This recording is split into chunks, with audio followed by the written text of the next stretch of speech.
Muli po ako magre-report sa inyo tungkol sa mga iba't ibang development doon sa mga flood control project na kaso at para malaman po ng ating minamahal na taong bayan kung ano na ang naging progreso. 7 na po sa mga individual na may warrant of arrest sa Sandigan Bayan kaugnay sa mga flood control anomalya ang nasa kustodya na ng ating mga otoridad.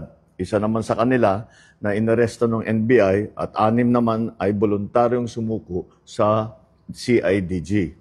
Meron din 2 akusado po na nagpahayag na ng intensyon na sumuko at susundin na ang PNP CIDG. Yung isa pong nahuli ng NBI ay natagpuan doon hindi sa kanyang sariling tirahan. Kaya't mananagot din yung mga nagtatago sa kanila.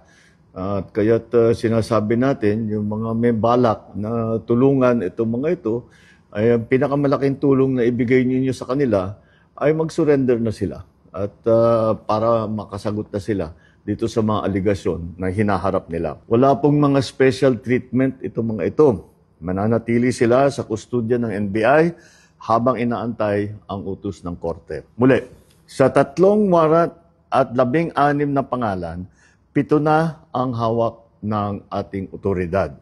2 susuko na.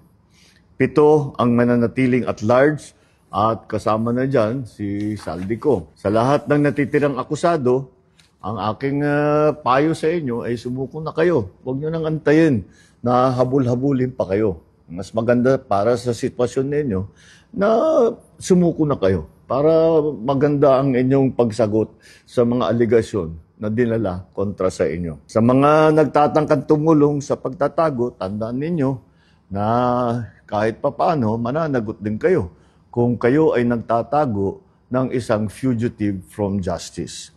Tuloy-tuloy po ito. Hindi kami titigil, hindi kami hihinto. Maraming salamat po.